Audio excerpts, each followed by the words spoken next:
Hello, and welcome to another podcast episode of Overpowering Emotions, where I talk all things big emotions, emotion regulation, anxiety. Today, I'm talking about the link between anxiety and pathological demand avoidance, PDA. For some people, this might be a new thing that they've never even heard about. PDA was actually first identified in the 80s. It wasn't officially called PDA until mid 2000s. So like 2007, I think, was the actual year in the UK. I first saw my first PDA kiddo in 2009. So it's relatively new, but it's, been around for over a decade now. Like I said, it might be new to you. So just in case you've never heard of it, I'm going to go over it quite quickly here. It's not recognized as a separate diagnosis. We have our sort of diagnostic manual for those of you who aren't mental health professionals, but it's considered a pervasive developmental disorder, and it's becoming more and more recognized as a distinct behavioral profile within the autism spectrum. And so that's why I wanted to talk about it today, since I was talking about comorbidities between autism and anxiety in the past couple of weeks. This is actually a really controversial topic. There's a lot of people who support this idea of PDA as its own distinct behavioral profile, like I said, within the autism spectrum. However, there still isn't a lot of empirical evidence to support this, sort of as a separate diagnosis. And there's so many pieces that are overlapping autism, as you'll see as I talk about it. So between autism, but also other diagnoses like anxiety. So on the other side of things, some argue that PDA, it isn't a separate thing. It's just a subcategory of autism or a subcategory of autism. So, well, with a lot of things, there's a lot of research that we need, and a lot more that, especially just around how are we defining PDA. But there are some core characteristics that we can talk about. And so that's what I'm going to talk about for today. And then we'll get into the treatment things for next time. So really, when we look at the clinical term of PDA, it's essentially kiddos who they just have this absolute control of their environment. And so they're avoiding everyday demands, everyday expectations, everyday requests from other people. We see that overlap with autism because these kiddos have not only just that trouble with sort of the demand piece, but really it's the trouble with the social communication and the interaction. So they might have difficulty understanding social cues, understanding the nonverbal communication, facial expressions, or body language, or tone of voice. They might have other difficulties that we see common with our autistic kiddos, like initiating conversations, maintaining conversations, building friendships.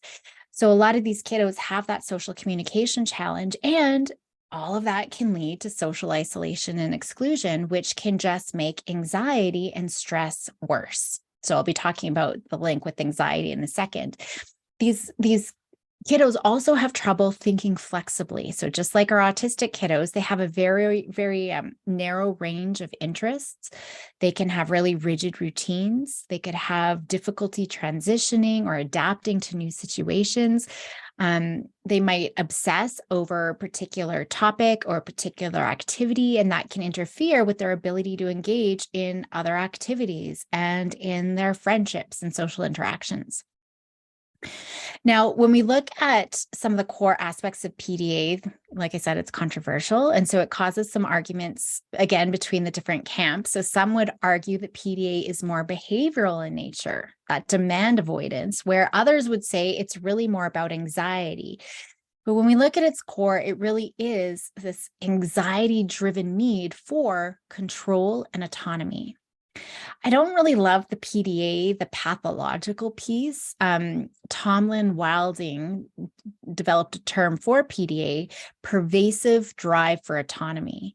This PDA definition is way less judgy than the pathological piece, right? The pathological demand avoidance. And I know Elizabeth Newson, who coined the term PDA anyways, does regret putting in that pathological. So I love this pervasive drive for autonomy, really, because, what kid would ever want to be known as pathological. It just sort of rips out my heartstrings a little bit. It's so stigmatizing. And if we think of kiddos as pathological, there's just this switch in the brain. As much as we don't want to be biased, I mean, we mental health professionals wouldn't be, but it's just really hard for educators and parents and family and other people, even subconsciously, right? They're going to get their guard up a little bit, right? Even though these kiddos need more love, more support, more patience from us.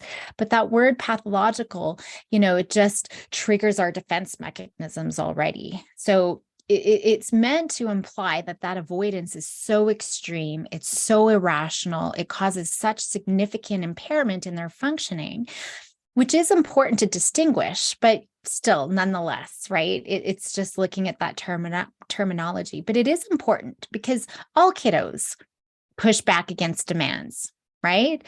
All kiddos don't want to pick up dog poo, right? All kiddos have times where they want to avoid certain demands, but when we're looking at this pathological, I get that we need it to differentiate the ones that are really extreme, but we still kind of have that negative bias towards it. And when we talk about the pervasive drive for autonomy, we're just shifting our mindset to, not focusing on what we don't want, what we want less of. So that demand avoidance, which is never really going to get us anywhere anyway, right? Because we're focusing on don't do this, don't do that. The brain is just going to automatically do this, do that. It's all we're ever going to see if we're only ever focusing on the things that we don't want. And we don't really have a lot of control over that either, right? There's so many things that could be contributing to it. So just shifting that mindset can be really helpful. When the strive for autonomy, it really hits home because I think it's so important for a lot of these kiddos anyway, when we're looking at resilience, because we want them to have autonomy. We just want them to drive for it in appropriate ways that aren't impairing, right? And I think that that's important, especially when we're looking at anxiety. They're not feeling very autonomous in the first place. And so we can actually use this to our advantage. So just having a bit of a mind shift there can be really helpful, because I'm always talking about the flip side of traits, right? If we see something problematic in kiddos, especially our neurodivergent kiddos, and this is true for our PDA kiddos because they're neurodivergent as well, looking at those traits, oftentimes, they might be frustrating to us, but they might be their strengths. Right. And so we hear parents saying they're so stubborn, but they're so steadfast in what's important to them. We see a lot of these kiddos grow up to be so committed to justice and fairness. It can really help career paths. I don't know about you, but I've worked with so many adults who are so tenacious in their roles as leaders in social justice movements, people who pursue their education in those movements as well. Yeah, they can be fiercely independent. They can be really creative, really imaginative, really empathetic, really caring. And so we want to make sure we're focusing on the strengths, because it's so easy to go PDA, automatic, negative connotation, and we're just looking at the challenges ahead when we're dealing with these kiddos. And so for me, it's not about the label. If you follow me, you know that I take a transdiagnostic approach, meaning I take a very holistic approach. I'm looking at the whole kiddo in their entire context, right? I'm considering their patterns of strengths, right? Flip side, those problems that we might see on their head, what is the strength underlying there, but what are the differences, right? Rather than focusing on individual symptoms. I know, we don't want to pathologize our kids, another label, right? So when I'm really hesitant with the PDA, I know that those kiddos who have that diagnosis and families who have that diagnosis are really holding on to them to really, I think a lot of it is to maybe not justify, but I think it just helps parents validate their experiences, that they have a kiddo who does have this extreme sort of avoidance of demands. But we got to understand it's an anxiety-driven need, right? And so that's really important to think about in our neurodivergent kiddos. So we want to make sure we're not getting caught up in labels, right? We actually want to help each child and each family that we're seeing that they need help with. So I just wanted to kind of put that little plug in there. It's not about the label as much as how are we going to support these kiddos? But the label can be helpful, like I said, with validating, giving that relief, but where do we go from here? when we're looking at the diagnosis, as with any diagnosis, PDA is very complex. And like I said, it's not an official diagnosis that we see recognized within our diagnostic manual. But regardless, we want to look at it. We need to do a comprehensive assessment. Obviously, that's beyond the scope of this episode, but if you're a professional who wants to learn more, reach out. I'm happy to consult about that comprehensive assessment when we're looking at PDA. And I'm actually including that piece because it's a huge part of the autistic profile in my training that's coming up. My March is sold out, but my June training, and I'll have a wait list as well for the fall training, looking at differential diagnosis for autism and comorbidities. And so PDA is going to be part of that as well. But when we're looking at things, I mean, even just like autism, a lot of people are getting misdiagnosed with other things, and especially our PDA kiddos, other things like borderline personality disorder or psychosis, right? Like autism, there's a lot of comorbidities, including ADHD. And we do need to consider the pervasiveness too. It doesn't all of the sudden show up, right? Just we had a car accident, now all of the sudden, right? It's got to have always sort of been there in some form. It doesn't always just show up in specific situations. Like it's just when they put on socks, for example. It's not about the situation. Okay. And I think that that's really important because I've had families coming and talking to me about PDA a lot, quite significantly. And it's about maybe going to school. That's a big one. Or maybe it's about eating breakfast, for example, but it's not about eating breakfast. It's not about going to school. Those are their own things. It's about the demand to go to school, the demand to eat breakfast, because they have this need for autonomy. And so oftentimes it doesn't even really make sense. And sometimes they can do it and sometimes they can't. They'll easily go and eat their breakfast. But if it's the demand that they're getting all anxious about, then all of a sudden they can't eat breakfast. So those are some things to think about. It's not PDA if they can warm up to the situation once they get more comfortable with it, right? So sometimes kids will be like, no, no, no, no, no, no. And then they do it and they're like, oh, that was actually pretty good. It actually becomes harder for them the more routine it becomes. So I think that that's really important to think about. So let's dig into this. I think, actually, as I talk about it, it can be helpful. So let's talk about how PDA can show up. I always need to give the disclaimer that it can show up so differently from one kiddo to the next. Just like anxiety, we've got our internalizers, they're increasing their own distress. That avoidance might look really subtle. It might look really passive. So I just forgot what the instruction was, and now I'm distracted doing something else. So it could be passive like that versus our externalizers. They're increasing everybody else's distress, right? Because they're engaging in these really big avoidant sort of behaviors. So however it shows up, the most prominent things that we see is that persistent avoidance of everyday demands and expectations, because that anxiety that comes up whenever they're faced with that demand is so big and it's so overwhelming. And I'm not talking about any demand, right? The focus is really on those ordinary, everyday demands of living life, right? Getting dressed, putting underwear on, putting socks on, going to the bathroom, washing your face, washing your hands, whatever it is. So the avoidance is about the demand that's put on them. That's important to remember. It's not about the activity itself that makes it aversive. So if you're a kiddo, I remember me, I always had to have a certain kind of socks with a certain, like I couldn't have certain sort of seams in the toes, for example. That could be a problem if I didn't have the right kind of socks. So it's not PDA that I wasn't, that I was so avoidant of socks. It was just a sensory thing, right? So it's not about the activity itself that makes it aversive. It's about the demand, being told to go put on your socks. So that's so important to remember because PDA is it's not related to one specific thing. Okay. It's usually across a range of different things. But it's not about the things they need to do. It's about the demands that are placed on the child. And so I just really want to stress that because I think that that is a piece of misinformation or maybe a point of confusion for a lot of people. Those demands, though, can change as kids get older. We might not even see this until they're teenagers, and now they're expected to do so many more things and become more independent that the demands, the perceived demands, are just so overwhelming for them that they just can't manage it. And it's not even the demand. Sometimes it's just the expectation, right? So this focus on the demand avoidance is really important because in our neurotypical kids, they might avoid things that we ask of them, but the function of that avoidance is to get out of the task we've asked them to do. I don't want to brush my teeth. I don't want to pick up poo, right? They want to avoid that task. That's the reward, not needing to pick up poo. If I fight long enough and hard enough, my parents will just throw their hands up in the air, fine. And then I don't have to do it. That's the reward, right? I put up that fight. We're wasting the morning away. I see this all the time too. We waste the morning away.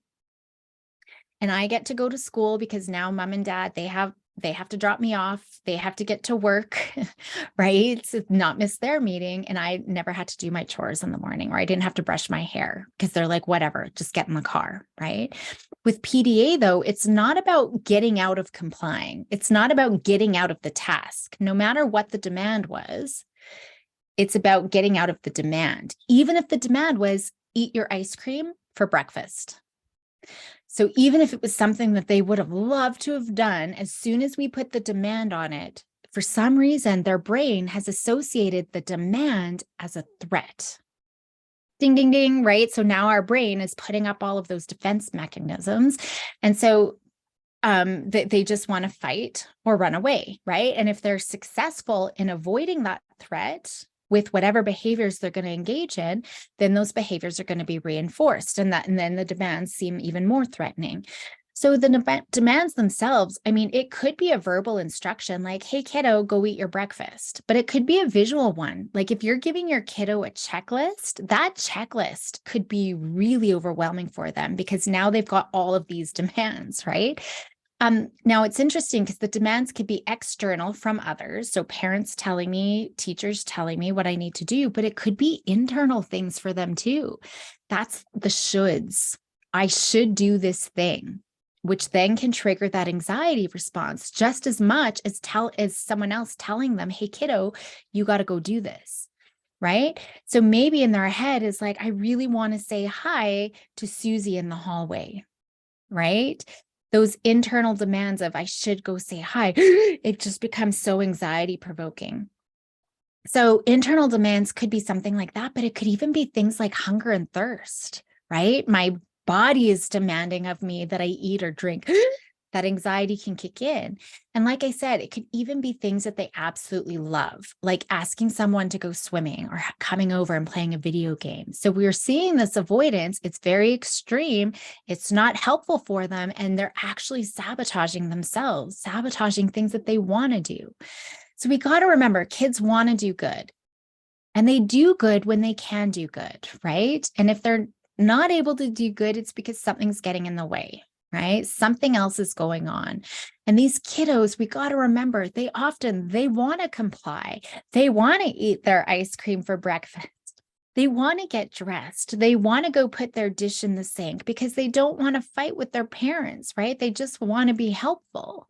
They'd rather do that than fight or run away, but they just can't get to it because their brain has triggered that fight flight response. And we know it's so powerful, that's always going to take over.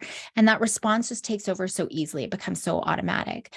So I think that that's, really important for us to think about. And so how does it show up? Well, it manifests in so many different ways, though the reactions are extreme overreactions, right? They're so intense and so big.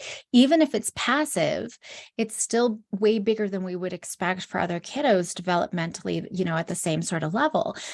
But when we have those externalizers, they're so intense and so big, parents often feel like they're prisoner, right? That they can't do anything, they can't say anything, they're walking on eggshells all the time. And they never know what is going to trigger this monster inside that's just waiting to lash out.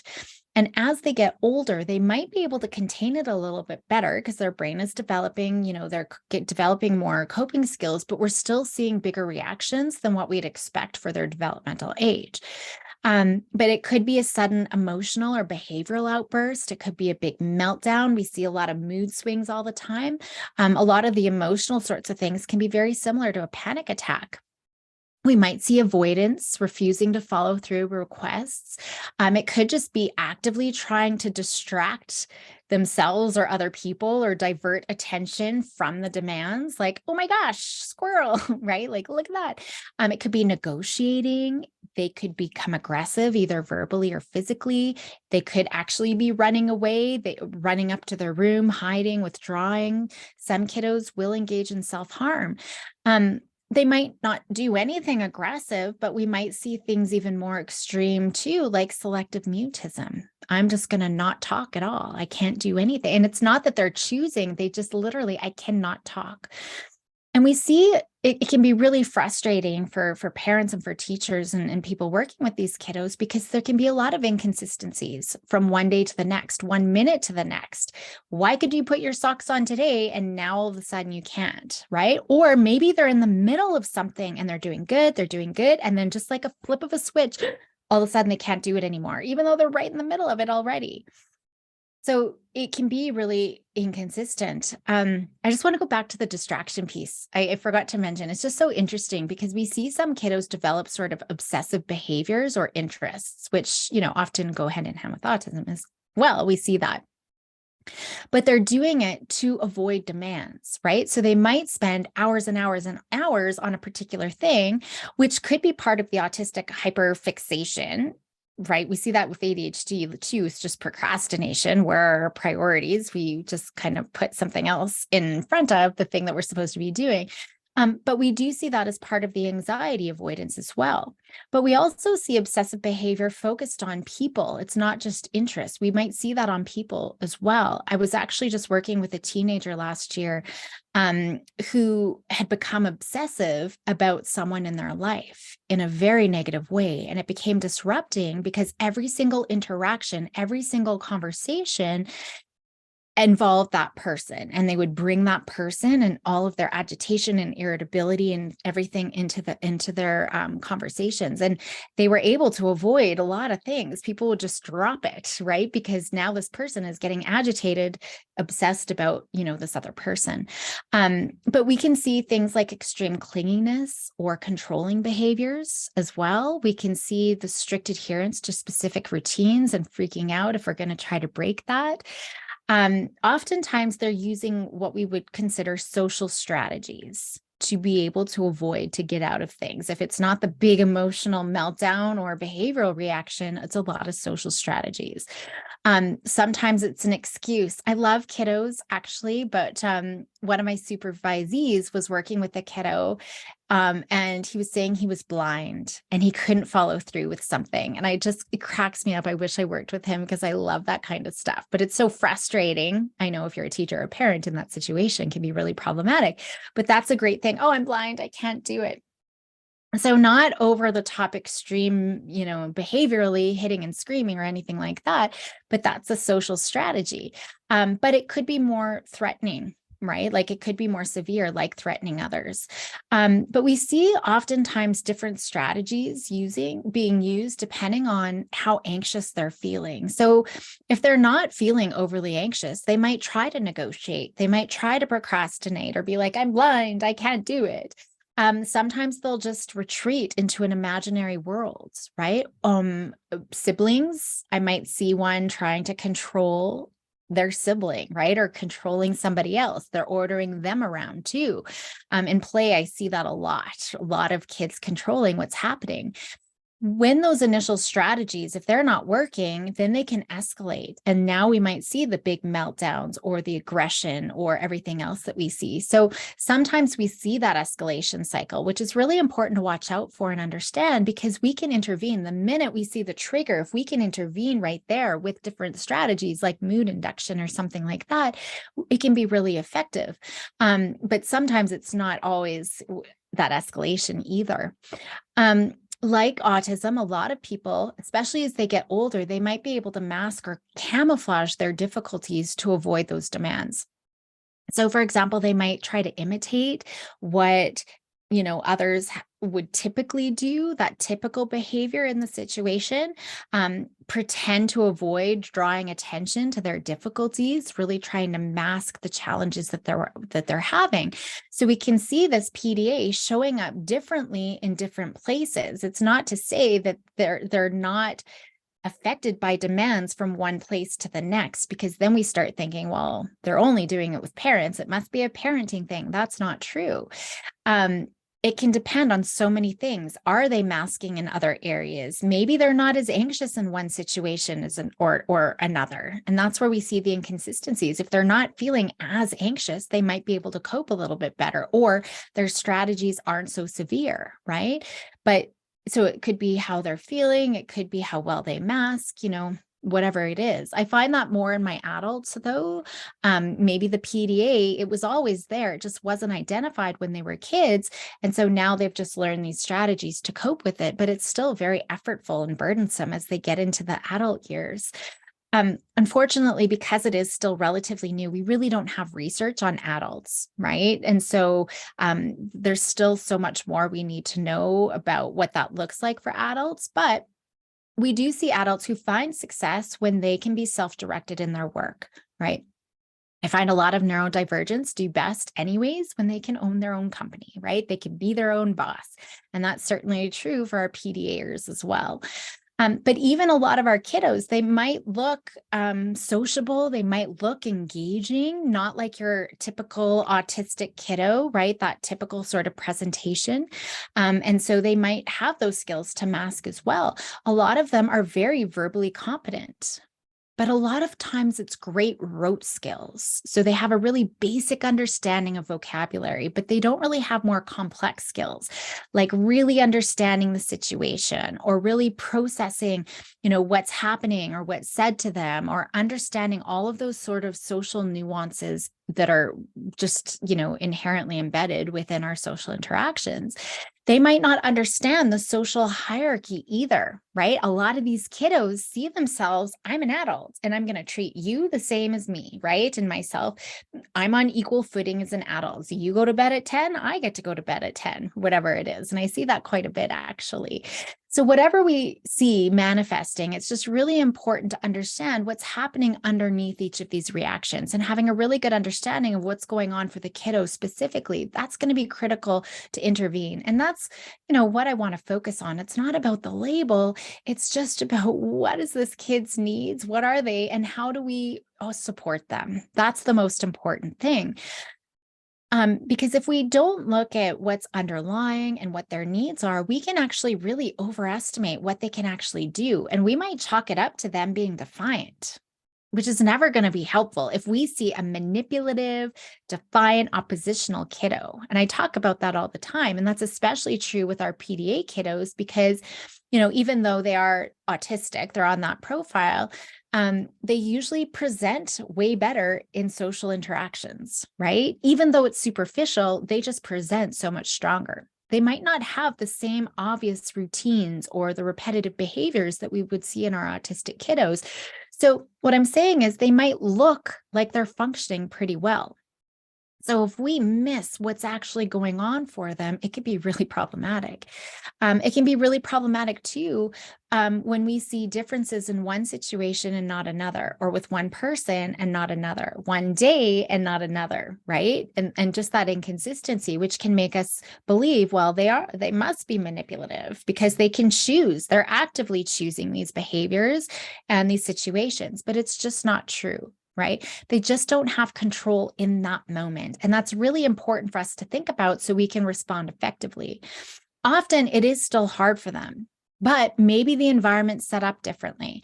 Maybe people are using a different tone of voice, or how they word things are different. In public, they might be able to hold it together enough to mask, but then we see it all melt out at home. And we see that with just a lot of kids anyways.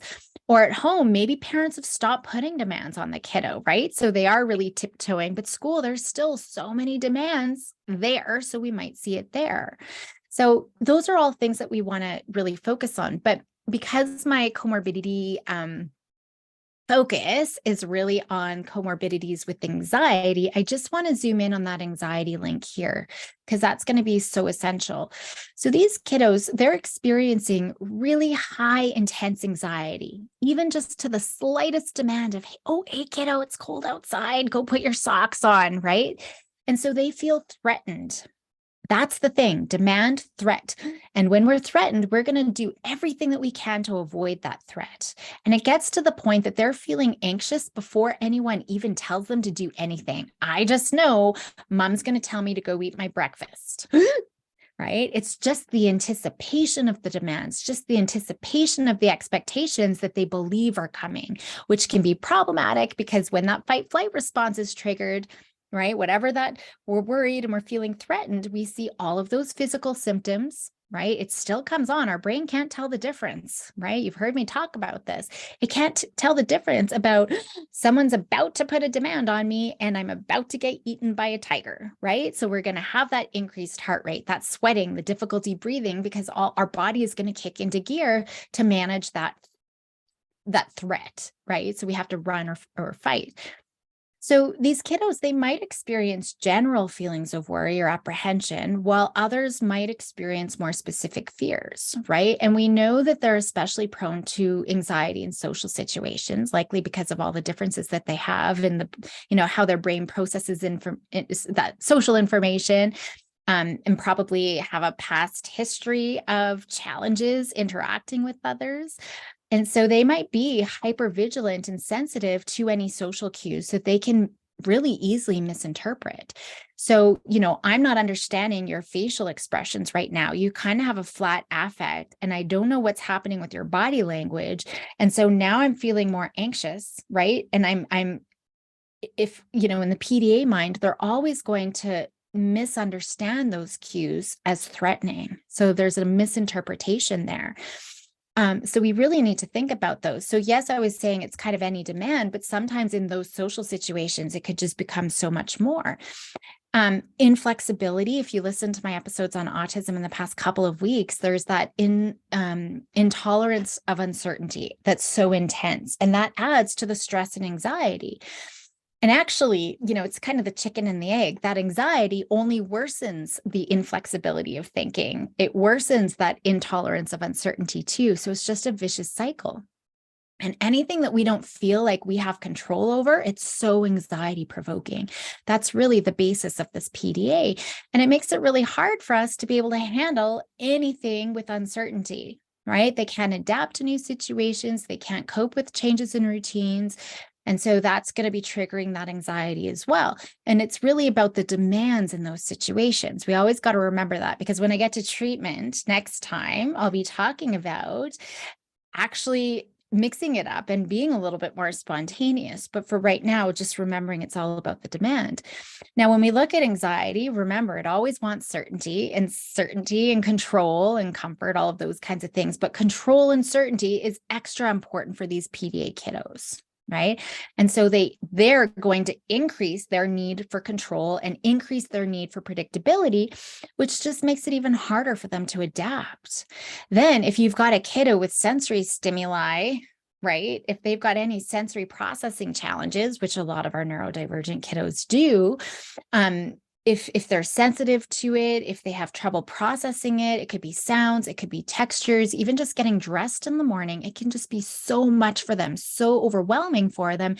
And it's just compounding that overwhelm and that stress, and they just simply can't regulate. Okay. And actually, that reminds me too of just something that I don't talk necessarily a lot about, is that vestibular processing, right? That a lot of these kiddos have. I've talked about the interoceptive processing, which certainly they have, understanding what is happening in my body and those sort of emotions and hunger and thirst. But with this piece, it's knowing where our body is in space. So if they have trouble with coordination, if they had challenges learning how to ride a bike, learning to swim, catching a ball like a baseball, those kinds of things, it can be really challenging. But if they're having problems with coordination and they're not really knowing where is my body at in relation to other things in my environment, of course, it can be really anxiety provoking. If we're going to have to stand on one leg and try to put my other leg into the hole of the pants to put my pants on, for example, right? So there's lots of things that can just compound the problems. If it's just stress about putting on my pants and that's challenging, well, that's not PDA. We're going to address that separately, but this is just another piece that could be compounding everything. So really, when we're looking at this, at the end of the day, these kiddos, they just have uber high levels of anxiety that directly affects their behavior. And the function of which is to avoid, so sort of obvious given the name, and avoid those demands. So it's really, really hard for them to follow through with anything that they perceive as too demanding, too overwhelming, or even what they think might be coming their way, or what they think might be overwhelming for them, or expectations they think people might have for them. When that anxiety's fight-flight response is triggered, they're going to do whatever they can to avoid, right? They might actively refuse to participate in anything that involves unfamiliar people or environments or those demands that I expect might come. So when that anxiety kicks in, they can't regulate their emotions.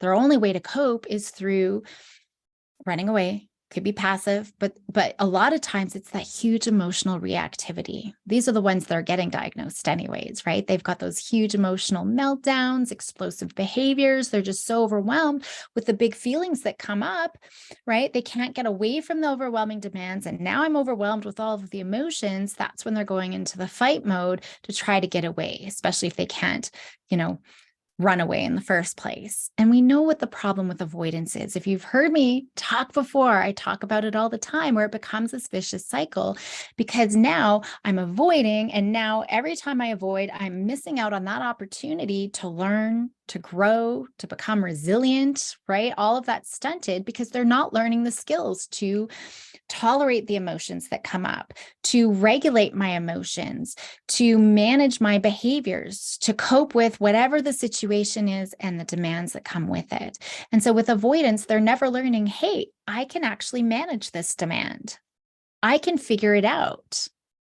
And so that anxiety is escalated because that belief of I can't handle it gets stronger because now they don't have any experience to be successful with the situation in the first place to prove it wrong, right? So I think that that's important to think about. Avoidance also limits opportunities for social interactions, for building social skills, and that can interfere with their learning and with their education. And in the future, yes, career-wise too, right? It's really interfering with their success across all contexts, including work as adults. And it can just make it really hard for them to form relationships, maintain relationships, right? And so we see that isolation, that loneliness, and we know loneliness, it's a killer for both our psychological and our physical well-being. And it's just, worsening that anxiety. Now, unfortunately, those constant feelings of stress and anxiety, it really affects their mental health. It affects their well-being long-term, right, over time. And it can really lead to that depression, the low self-esteem, and really a reduced quality of life. And so we have to stop that avoidance cycle, which I know can be really challenging, especially when we see big behaviors. So that's a little quick overview about PDA. I'm going to leave it there just because I know it's always so much to take in. Next week, I'm going to go into the treatment side of things with PDA, but just remembering it's about that excessive, extreme avoidance of demands. It's not about putting your socks on. It's not about doing the chores. It's not about transitioning off your screen to go to dinner. It's about the demand rather than the activity and a huge overreaction that we see, or the passivity, right? Like the negotiating or forgetting or whatever that is. So interesting to start thinking about. Like I said, the diagnosis piece is beyond the scope of this webinar, but I am happy to consult, or I'd love for you to join me in the autism training course that I've got coming up, just where we're looking at differential diagnosis. And I will be looking at the instruments that we could be using to look specifically at this PDA. So I'll leave it there for today. Go enjoy the rest of your day. Help those kiddos be bold and courageous, and I will see you next time.